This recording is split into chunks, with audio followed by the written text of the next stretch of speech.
या ठिकाणी प्रत्यक्षपणानं घरांचं नुकसान किंवा अन्य प्रकारची नुकसानं झालेली आहे. सवण राज्याच्या अनेक जिल्ह्यामध्ये अतिवृष्टीमुळे शेतीचं नुकसान झालं आणि ते जिल्हे आत्ता ज्या जिल्ह्यांची मी आकडेवारी आपल्याकडे सांगणार आहे ते 7 जिल्हे सोडून अन्य जिल्ह्यात सुद्धा अशा प्रकारचं नुकसान विशेषतः शेतीचं झालं. शेतीचे वाण फुटले, माती वाहून गेली, खडक उजरा पडला, अशा प्रकारचं नुकसान अन्य जिल्ह्यात सुद्धा आहे. पण हे 6 जिल्हे जे आहेत तिथं अधिक नुकसान आहे आणि त्यामध्ये मदत करण्याच्या उद्देशाची आवश्यकता आहे. राज्य सरकार या संदर्भात त्यांचा जो काही कार्यक्रम आहे त्या दृष्टिकोनातून मदतीचं धोरण जाहीर करेल. त्याचा काही भाग आजच राज्य सरकारच्या वतीनं काही जाहीर केला काम आणि त्याच्यामध्ये काही तातडीची मदत ही राज्य सरकारच्याकडून मिळणार आहे हे दिसतंय. आणि माझी खात्री आहे की पूर्ण चित्र राज्य सरकारच्या समोर आल्याच्या नंतर राज्य सरकार त्याच्याबद्दलचं अंतिम धोरण लवकरच जाहीर करेल आणि ही जबाबदारी घेईल. आपल्याला अशा संकटाचा अनुभव आहे की 4-5 वर्षाच्या पूर्वी राज्याचे गृहमंत्री जी वळसे पाटील यांच्या मतदारसंघामध्ये माली नावाच्या एका गावामध्ये अशीच अवस्था झाली आणि त्यानंतर सरकार आणि स्थानिक नेते यांच्या संयुक्त प्रयत्नानं सवण नवीन गाव हे त्या ठिकाणी उभं केलेलं आहे आणि पुनर्वसन कसं करतात या संबंधीचा एक आदेश केला. आपल्याला ठाऊक आहे की एकेकाळी भूकंपाचं मोठं संकट येऊन गेलं आणि त्यावेळेला जवळपास आपण 8,000 लोक तर मृत्युमुखी पडले होते. 1 लाखाच्या पेक्षा घटना जास्त पडली होती आणि त्यावेळेला संपूर्ण पुनर्वसन नवीन गावं गावठाणं ही उभी करण्याचं एक आव्हान होतं. ते महाराष्ट्राच्या प्रशासनीय यंत्रणेनं आणि लोकांच्या मदतीनं आपण उभं केलं आणि त्या भूकंपाच्या एवढ्या मोठ्या संकटाला सुद्धा तोंड देऊन त्याची उभारणी करायला आपण यशस्वी झालो. आज साधारणतः आमच्याकडे आत्ताची जी आकडेवारी आहे त्या आकडेवारीमध्ये 16,000 घरं म्हणजे एक लक्षात घ्या व्यक्ती नाही. एका घरामध्ये कदाचित जास्त व्यक्ती असतील, 4 असतील, 3 असतील, 5 असतील, तर 16,000 कुटुंब याची माहिती आत्ता आमच्याकडे आहे आणि ती साधारणतः रत्नागिरी प्रामुख्यानं रत्नागिरी म्हणजे चिपळूण आणि खेड आणि आजूबाजूला 5,000, रायगड महाड आणि आजूबाजूला महाड कोल्हापूर आणि जवळपासची काही छोटी मोठी गावं तिथं 5,000, कोल्हापूर 2,000, सातारा प्रामुख्यानं पाटण तालुका तिथं 1,000, सांगलीमध्ये आत्ता माहिती 2,000ची आहे ती आणखी वाढेल असं दिसतंय आणि सिंधुदुर्गमध्ये आत्ता आमच्याकडे माहिती 500 घरांची आहे. अशी जवळपास 16,000 कुटुंब ही आज या ठिकाणी मदतीच्या संबंधी आपण त्यांचे लक्ष द्यायची गरज आहे आणि त्यांनी आम्ही या ठिकाणी विचार केला. राष्ट्रवादी काँग्रेस पक्षाचे कार्यकर्त्यांना आवाहन केल्याच्या नंतर तातडीनं या सगळ्या जिल्ह्यातल्या कार्यकर्त्यांनी मदतीचा ओघ हा पाठवायला सुरुवात केली. अनेकांनी यापूर्वीच काही आता जितेंद्र आव्हाड या ठिकाणी आहेत त्यांनी ठाण्याहून काही 4-5 ट्रक काही मटेरियल वगैरे यापूर्वीच पाठवलं. आमचे सहकारी देशमुख पण आहेत आज या ठिकाणी आहेत त्यांनी 5 ॲम्ब्युलन्सेस आज या ठिकाणी सादर केलेले आहेत. असं अनेक प्रकारची मदत जिल्ह्याचे कार्यकर्ते करतात. पण संघटनेच्या वतीनं राष्ट्रवादी वेलफेअर ट्रस्ट ही जी आमची एक संस्था आहे, या संस्थेच्या वतीनं आम्ही आता असा निर्णय घेतला आहे की 16,000 किट्स तयार करायचे. या किटमध्ये 16,000मध्ये घरगुती भांड्यामध्ये 2 प्लेट थाळी ताट म्हणतो आपण ती, त्याच्यामध्ये 2 पेले फुलभाचं, 2 वाट्या, 2 शिजवायची भांडी, 1 तवा, 1 भात वाढवायचा चमचा, भाजी वाढवायची फळी, लाटणे आणि फोडफाट असं एक किट एकाचा हा या ठिकाणी केलेला आहे. इथे सगळे सेंद्रिय स्टीलचं मटेरियल आहे आणि हा किट या ठिकाणी 16,000 कुटुंबांच्यासाठी वाटप करण्याच्या उद्देशाची खबरदारी त्या ठिकाणी घेतली जाईल. याच्याशिवाय अनेकांच्या घराचं काही अंथरूण फांगरून वगैरे हे जे साहित्याचे भिजलं ते खराब झालं आणि त्याच्यासाठी एक आम्ही किट तयार केलं आहे. त्याच्यामध्ये एक सत्संगी आहे का, एक सत्संगी आणि 2 चादरी सोलापूरच्या आणि असं की आमचे सरकारी महेश गांधीकर सोलापूरवरून हे सगळं मटेरियल या ठिकाणी आणण्याच्या प्रयत्नात आहे. मला वाटतं की त्याचा फायनल लॉस कधी आज रात्री किती की 7,000 किट आज येते, म्हणजे 2 दिवसामध्ये सोलापूरच्या सरकारच्याकडनं हे जवळपास जाण्यामध्ये 16,000 किट हे या ठिकाणी दिली जाते. याशिवाय करोना प्रतिबंधक मास्क जे आपण सगळेजण वापरतो ते 2 लाख मास्क हे या ठिकाणी पाठवले जातील आणि ते डिस्ट्रीब्यूट त्या ठिकाणी केले जातील. याशिवाय राष्ट्रवादी काँग्रेस पक्षाचा वैद्यकीय विभाग आहे, मेडिकल सेल, डॉक्टर सेल, त्याचे प्रमुख डॉक्टर काळे आहेत का, डॉक्टर काळे आंबेजोग आहे आणि यांची सर्व डॉक्टरांची मोठी टीम आहे आणि जवळपास 250 डॉक्टरांची टीम पथकर हे ठिकठिकाणी माजी गावांच्यामध्ये, मोठ्या वस्त्यांच्यामध्ये आज कॅम्प आयोजित करून रुग्णांची तपासणी, उपचार आणि औषधाचं वाटप हे करण्याच्यामध्ये आज ती जबाबदारी घेतली. त्याचे काही लोक ऑलरेडी जिल्ह्यात गेले पोहोचले आणि गंभीर आजारी रुग्ण असतील त्यांना सरकारी दवाखान्यामध्ये भरती केली जाईल. या कामाच्यासाठी औषधं आणि या सगळ्या गोष्टी पुरवायची जबाबदारी आमचे सरकारी जगन्नाथ शिंदे एक आहेत का,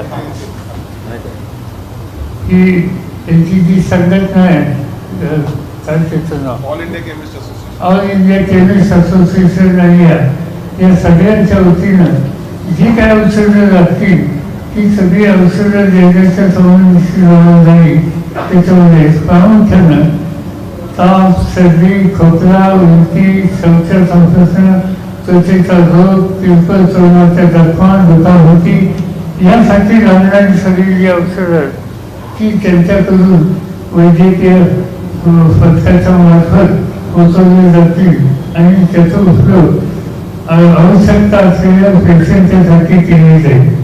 त्याशिवाय मुलं आणि जे घटक आहेत लहान त्यांच्यासाठी बिस्किट आणि टोस्ट याचे सुद्धा 20,000 किट्स हे ब्रिटानिया कंपनी आणि अन्य कंपनींच्याकडून आम्ही एकत्र करतो, त्यांच्या फारसाची त्या ठिकाणी व्यवस्था करते.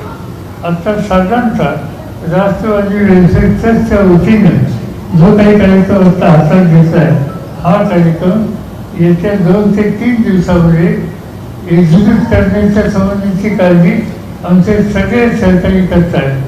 त्याच्यामध्ये आम्ही सहकाऱ्यांच्या जबाबदारी दाखवली. रायगडची जबाबदारी सुनील तटकरे आणि त्यांचे सगळे सहकारी यांच्याकडे दिलेले आहे. रत्नागिरीची शेखर निकम आणि संजय कदम यांच्यावरची जबाबदारी दिलेली आहे. शिर्डीला आम्ही सावंत यांच्यावर दिलेली आहे.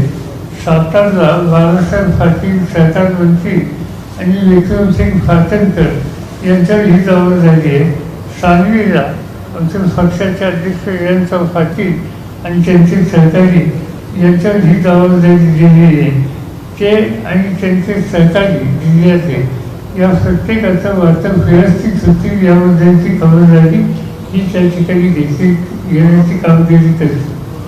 साधारणतः या सगळ्या आयटमची किंमत ही 2.5 कोटीच्या आसपास आहे आत्तापर्यंत जी येतात पद्धती. आणि याशिवाय कार्यकर्ते जिल्ह्यातून जे काही वेगळी मदत करतात त्याचा काय आम्ही हिशोब ठेवलेला नाही. मध्यवर्ती ठिकाणी इथून जे काही मटेरियल पाठवलं जाईल त्याची किंमत आता 2.5 कोटीच्या आसपास आहे. हे या ठिकाणी मी सांगू इच्छितो. मला असं वाटतं की यापेक्षा काही अधिक सांगायची गरज नाही. आज दौरे करण्याच्यासाठी CM, डेप्युटी CM, पालकमंत्री, विरोधी पक्ष नेते यांनी दौरे केले. हे यांचे दौरे लोकांना धीर देण्याच्यासाठी उपयोगी पडतात. त्याच्याबद्दल काही आमची हरकत नाही. पण मला असं वाटतं की आता हे दौरे ज्यांच्यावर जबाबदारी आहे त्या सगळ्यांनी दौरे त्या ठिकाणी करून एकंदर जी काही कामगिरी आहे त्याची पूर्तता करण्याच्यासाठी लक्ष देणं हे योग्य आहे. पण माझा पूर्वीचा अनुभव असा आहे, म्हणजे विशेषतः लातूरच्या वेळेचा, की एक म्हणजे ही कल्याणची तुझी जाऊन ही एक नवीन कन्सेप्ट आहे. आणि कारण नसताना अनेक लोक गाड्या घेऊन त्या ठिकाणी जात असतात. माझं आव्हान आहे त्यांना की आत्ता तिथे शासकीय यंत्रणा आणि तिथले स्थानिक संघटना आणि कार्यकर्ते हे पुनर्वसनाच्या कामामध्ये लक्ष केंद्रित करतात. त्यांचं लक्ष विचलित होईल अशा प्रकारचे दौरे हे शक्यतो टाळण्याचा उद्देशाचा प्रयत्न त्या ठिकाणी करावा. म्हणजे मला आठवत आहे की मी लातूरला असताना एक दिवशी आम्ही सगळेजण या कामात होतो आणि प्राईम मिनिस्टर नरसिंहराव येणार होते. प्रधानमंत्र्यांना मी फोन करून सांगितलं की तुम्ही 10 दिवस यायचं नाही, आम्ही सगळेजण इथं कामात आहोत. तुम्ही आल्याच्या नंतर सगळी यंत्रणा तुमच्या तयारीमध्ये लागेल. आणि मला आनंद आहे की नरसिंहरावने माझी विनंती मान्य केली आणि ते 10 दिवस आले नाही, 10 दिवसाच्या नंतर आले. आणि त्यामध्ये शक्यतो मोठ्या नेत्यांनी, म्हणजे मी सुद्धा अशा प्रसंगी कधी जात नाही असं होत नाही, पण मी मुद्दाम यावेळी जात नाही. आणि त्याचं कारण ही वाहतुकीची सुविधा करणं ही अधिक महत्त्वाची. आणि आपण जाऊन सर्व यंत्रणा आपल्या भोवती ठेवणं हे काही योग्य नाही. आता ठीक आहे, आज राज्यपाल त्या ठिकाणी जातात, कदाचित पूर्व रस्त्यांना उभं करण्याच्यासाठी ते लोकांना विश्वास देण्याला किंवा केंद्राकडून अधिक मदत मिळायला ते यशस्वी होती. त्यांचे संपर्क चांगले असल्यामुळं त्यामुळे त्यांचं राहणं ठीक आहे. पण शक्यतो आता हे अशा प्रकारचे दौरे ज्यांचा त्या ठिकाणी दैनंदिन संबंध नाही किंवा कुटुंबातल्या व्यक्ती नाही यांनी शक्यतो टाळण्याच्या उद्देशाचा प्रयत्न करावा एवढंच या ठिकाणी मला आपल्या सगळ्यांना सांगायचं.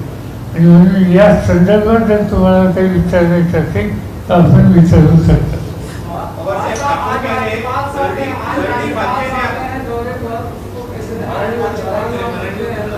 प्रामुख्याने आपण पाटण आणि या भागामध्ये बघितलं किंवा चिपळूणचाही काही भाग असेल, रायगडचा भाग असेल, त्या ठिकाणी दरडी खाली बरीच गाव आहेत त्यांना अजूनही योग्य आहे दरडी कोसळण्याची. दुसरीकडे पश्चिम महाराष्ट्रामध्ये कोल्हापूर असेल किंवा सांगली असेल अशी नदीकाठची जी गाव आहेत त्यांना कायम आता पुराचा धोका संभवतो. अशा गावांसाठी कायमस्वरूपी काय तोडगा काढण्याची गरज आपल्याला वाटते का? असं आहे की राज्य सरकारच्या संबंधीचा विचार करते. माझी माहिती अशी आहे की कालच राज्याच्या मुख्यमंत्र्यांनी पहिली बैठक या संबंधीची घेतली. ती विशेषतः डोंगर सफारी आणि त्याच्या खाली जी गावं आहेत त्या गावांच्या संदर्भात काय निकाल घ्यायचा, त्यांना शिवसेनेचं पुन्हा असा प्रसंग येऊ नये म्हणून काही काळजी घेतली का? ज्या ठिकाणी प्रत्येक सभाला नुकसान झालं आहे सगळं गावच उभं करायचं आहे अशी ठिकाणी आता उदाहरणार्थ रायगड डिस्ट्रिक्टमध्ये जितेंद्र आव्हाडांनी जाहीर केलं की हाऊसिंग बोर्डच्या वतीनं, महाराष्ट्राच्या वतीनं एका गावाची चाल्याची सर्व जबाबदारी ते घेतात. तर अशी कुठं करायची गरज आहे. याला तज्ज्ञांचा सल्ला घेऊन राज्य सरकार काही निर्णय घेण्याच्या प्रक्रियेत आहे असं मला कालच मुख्यमंत्र्यांनी सांगितलं. आणि तुम्ही म्हणताय तशा प्रकारची काळजी घ्यायची आवश्यकता आहे. आणि याला आणखी एक कारण आहे, वृक्षतोड. ही झाडं तोडली जातात, त्यामुळे खूपदा या डोंगरावरनं पाणी तफेने थांबण्याच्या ऐवजी एकदम खाली येतं आणि मग खाली असलेल्या गावांना त्याची किंमत द्यावी लागते. याचा विचार सरकार करेल. माधव गाडगीळ समितीने या संदर्भात काही अहवाल दिला होता. माधव गाडगीळ समितीने काही अहवाल दिला होता. त्यामुळे पश्चिम घाटाबद्दल फेरविचार करायची गरज लागते. मला स्वतःला माहिती नाही ती सगळी. कसं आहे, याचे जे गव्हर्नमेंट म्हणून जे निर्णय घ्यायचा अधिकार आहे, जे प्रश्न आहेत त्याच्यावर मी शक्यतो भाष्य करणार नाही. कारण ही मुख्यमंत्र्यांची जबाबदारी, उपमुख्यमंत्र्यांची जबाबदारी, त्याच्या जिल्ह्याच्या मंत्र्यांची जबाबदारी, आणि ते त्या संबंधीचा विचार करत आहेत. आम्हाला त्यांनी कन्सल्ट केलं, त्याच्यामध्ये आम्ही एकच सांगितले की याला लॉंग टर्म पॉलिसी करण्याची गरज आहे. आपण अलीकडं यंदाच्या वर्षी गेल्या 100 वर्षात पाऊस पडला नाही, एवढा पाऊस पडणं आणि त्या परिसरामध्ये पडलं असं कधीतरी होतं. पण होतं त्यावेळेला जबरदस्त किंमत द्यावी लागते आणि त्यामुळे आधीच त्याची तयारी केलेली पाहिजे. बोला.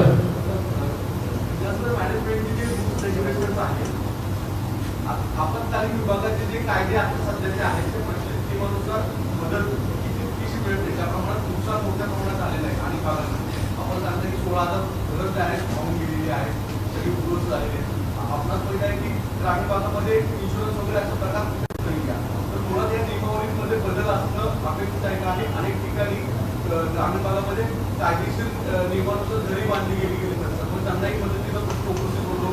केंद्र सरकार राज्य सरकार पूर्वपूर्वी होते या परिस्थितीत.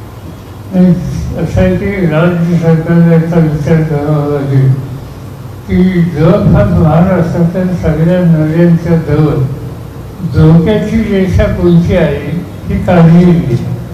त्या धोक्याच्या रेषेच्या म्हणजे पूर्ण रेषा त्याच्या आत बांधकामं झाली ही वस्तुस्थिती, आणि त्याबद्दल सरकारला निकाल घ्यावा. आपण मगाशी उल्लेख केला की अशा ठिकाणी मित्रांनी परिसरांनी विजिट जनरली टाळावी जेणेकरून यंत्रणेवरती ताण पडतो. 2-1 दिवसांपूर्वी केंद्रातनं मंत्री आले होते आणि मुख्यमंत्री तिथे असताना जिल्हाधिकाऱ्यांची त्यांची थोडीशी शाब्दिक बाचाबाची झाली. मुख्यमंत्री सीएम वगैरे गेले होते, तशा प्रकारच्या वाढीचा प्रयोग झाला.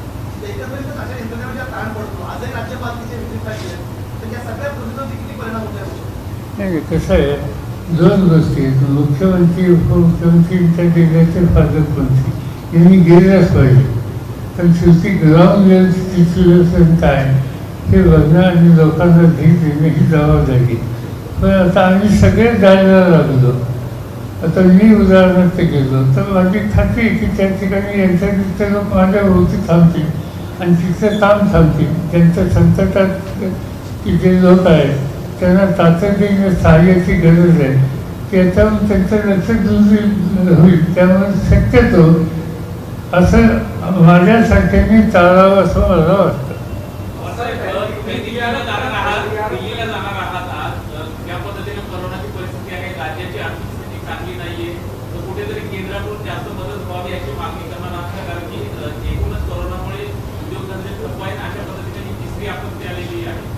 म्हणून या 2-3 दिवसामध्ये राज्य सरकारच्याकडून याची पूर्ण माहिती आम्ही घेणार आहोत. पण जिल्हाधिकारी आणि जिल्ह्याची जी शासकीय यंत्रणा आहे त्यांनी राज्य सरकारला सविस्तर माहिती सादर करण्याची जबाबदारी ते फार फाडतील.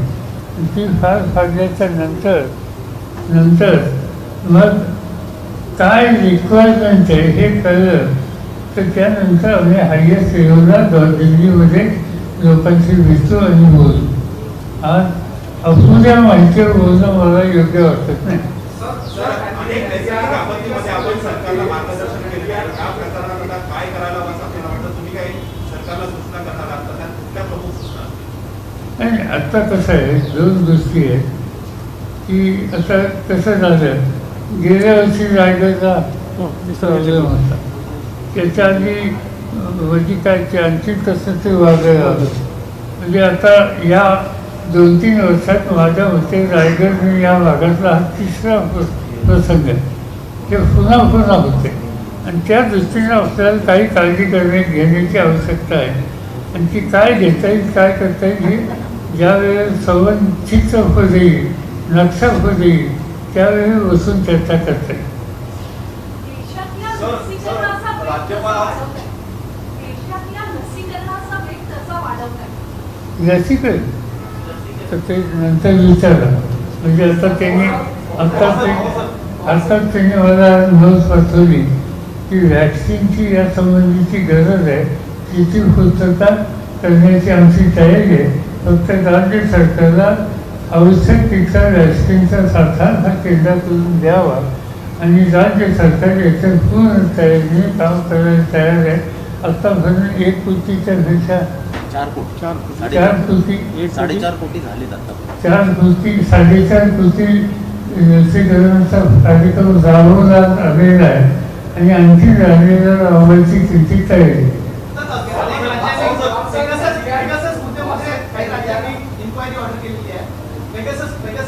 त्याचं ते बघू आम्ही लोकसभेत सांगितलं. त्याची चर्चा इथे करणार नाही. त्याच्यासाठी आमचं व्यासपीठ सध्या चालू आहे, म्हणजे चालू जाईल तेव्हा त्याची चर्चा दिलीच होईल. आज या ठिकाणी महापूर त्याच्यामुळे होणारं नुकसान, बाधित झालेले लोक त्याच्या बाहेर जाण्याची माझी इच्छा नाही. राज्यपाल आज पूरग्रस्त भागाची पाहणी करण्यासाठी गेलेले आहेत. मात्र सरकारी पक्षाचं एकही आमदार कोणी नाहीये. जे भाजपचे निलंबित आमदार आहे आशिष शेलार यांना सोबत घेऊन गेलेले आहेत. संविधानिक आहे काही. राज्यपाल आज पूरग्रस्त भागाची पाहणी करायला गेलेले आहेत. मात्र सोबत जे भाजपचे निलंबित आमदार आहेत आशिष शेलार यांना सोबत घेऊन गेलेले आहेत. सरकारी पक्षाचं प्रतिनिधी म्हणून कोणी नाही. ठीक आहे, त्यांना ज्यांचा विश्वास असेल त्यांना घेऊन गेले. त्यांच्यामार्फत त्यांना लोकांचे प्रश्न सोडवायचे असतील त्या भावनेने ते गेले. पण मला त्यापेक्षा इथं जी केंद्राची मदत आली ती मदत मिळून द्यायला राज्यपालांचा उपयोग व्हावा अशी अपेक्षा आहे.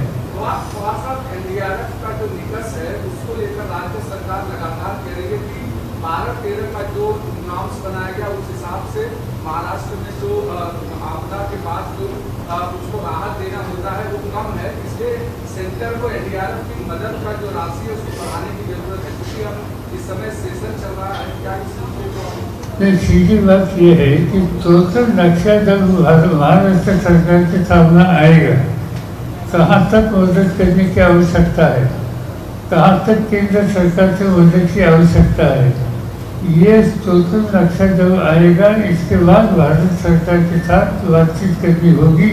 मुख्यमंत्री वो करेंगे और हम जो पार्लियामेंट के सदस्य हैं इसे मदद करने के लिए उनको सहयोग देंगे. या जो कोई यहाँ से महाराष्ट्र से चुनकर हुए खासदार है पार्लियामेंट के मेंबर में, भले कौन से भी पार्टी के हो, तो पॉलिटिकल पार्टी का सोच न रखते हुए हम मिलकर यहाँ भारत सरकार की मदद कैसे मिलेगी इस पर ध्यान देंगे. ममता बॅनर्जी 5 दिवस 4-5 दिवस दिल्ली दौऱ्यावर आहेत. वेगवेगळ्या राजकीय नेत्यांची भेट घेत आहेत. तुमची भेट आहे का त्यांच्यासमोर? ममता बॅनर्जी तुम्हाला भेटणार आहेत. माझ्या मला त्यांच्या एक गेल्या आठवड्यात फोन होता की मी येणार आहे आणि आपल्याला भेटायचं म्हणून. कदाचित उद्या भेटतो. पूरग्रस्त भागातील गावांची कायम आता त्याचा पुराचा धोका प्रत्येक पावसात ज्या गावांना पुराचा धोका असतो अशा गावाचं कायम स्वरूपी पुनर्वसन शक्य आहे का? काही प्रमाणात शक्य आहे. आता माझ्या कानावरची गोष्ट आली की ज्या गावात सगळ्यात जास्त नुकसान झालं तळे, आता त्या ठिकाणी एक प्रस्ताव आला की पार्लिमेंटचे एक सभासद आहेत संभाजीराजे, कोल्हापूरचे छत्रपती, त्यांनी असं सांगितलं की त्यांची एक जमीन आहे त्यांच्या ट्रस्टची, ती द्यायला ती तयार आहे या कामाच्यासाठी. चांगली गोष्ट आहे. पण ती जमीन माहिती घेतली तर तळ्यापासून 20 महिला होत्या. माझा अनेक वर्षाचा अनुभव आहे की लोक इतक्या लांब शिफ्टिंगला तयार होत नाहीत आणि त्याचं महत्त्वाचं कारण गावाच्या जवळ त्यांची शेती उर्जेचं साधन असतं ते सोडून 20 महिन्याला जायला सहसा त्यांची तयारी होत नाही. त्यामुळं राज्य सरकारला हाच विचार करावा लागेल की जिथं नुकसान झाले त्याच्या जवळपास कुठे जागा आहे कारण ती जागा बघून ती ठिकाणी व्यवस्था करता येईल. ज्या वेळेला लातूरचा भूकंप झाला त्यावेळेला नवीन गावठाण उभं करण्यासाठी गावाच्या जवळ साधारणतः 1 किलोमीटरच्या आसपास या जागा आम्ही शोधल्या. त्या लोकांनी पसंत केल्या आणि त्या ठिकाणी काही 80,000च्या पेक्षा जास्त घरं आम्ही बांधू शकतो. भाजपा नेता पंकजा मुंडे नाराज आहेत. तुमची त्यांच्याशी काही चर्चा झाली का? मला वाटतं त्यापेक्षा महत्त्वाचा प्रश्न आहे. सर, संजय राऊतजीने कहा है कि उद्धव ठाकरे जी का नेतृत्व राष्ट्रीय नेतृत्व कर सकता है. इस पर आप क्या बोलेंगे? हमें खुशी है कोई भी महाराष्ट्र की कोई भी व्यक्ति नेशनल लेवल पर नेतृत्व करने के लिए आगे जाती है, लोगों का समर्थन मिलता है तो हमें खुशी. झारखंडमध्ये ज्यावेळेस तुम्हाला भाजपचं सरकार पाडण्याचा प्रयत्न झाला तिथे गुन्हा तुम्हाला सांगितलं ना आता हे पुलाच्या बाहेर जाऊ नका. Delhi today, Mamata Banerjee is already in Delhi. Is there an opposition front against the BJP plan? फिर आप नए इशू से हम दूर जा रहे ये देखेंगे. हम कल मिलने वाले कल मिलेंगे. और सर, पुनर्वसन को लेकर के जैसे तलिए गांव को पुनर्वसन को लेकर क्या कोई आता राज्य सरकार की तरफ से आपको डिस्कस किया गया है कि किस तरीके से वहाँ उस इलाके का, क्योंकि अकेले तलिए में नहीं आगर बगल में कोलाब में किस तरीके का लैंडस्लाइड हुआ है कल दोनों पर. ये जब कोई भी गांव का पुनर्वसन करने की नौबत आती है तो बहुत समस्या आती है क्योंकि लोगों को अपना गांव, अपना घर, अपनी जमीन, अपनी खेती बाड़ी छोड़कर जाने की उनकी तैयारी बिल्कुल रहती है. शुरू में लोग बोलते हैं, बाद में ना बोलते हैं, इसलिए ये समस्या आएगी. मगर लोकल लीडरशिप है, इनकी मदद लेकर लोगों को कॉन्फिडेंस में लेके उस रास्ता निकलना होगा और अच्छा पूर्वाभास हो जाएगा. इस पर ध्यान देना होगा. एक असं म्हणणं आहे की एकूण आपत्ती आणि सगळ्या संकटामध्ये सरकारचं प्रशासनावर नियंत्रण नाही आहे, कमांड नाही आहे असे आरोप विरोधी पक्षांकडून होत आहेत आणि आम्ही वेटिंगवर आहोत आमदारांची सरकारच्या. अशा प्रकारचं जे वातावरण होतं त्यामध्ये जनतेमध्ये संभ्रम निर्माण होणं आणि न होणं याबद्दल आपण काय सांगता? साधी गोष्ट जे लोक वेटिंगवर आहे त्यांची नोंद लोक घेत नसतात, त्यांना वेटिंगवरच ठेवतात. त्यामुळे त्याची काही चिंता करू नका. जनतेला त्याचा काही परिणाम होत नाही. लोक असं म्हणतात की आज आमचं दुखण्याची दुरुस्त करा, तुमचा वेटिंग पिरियडची तुम्हाला जी चिंता आहे त्याची चिंता आम्हाला नाही.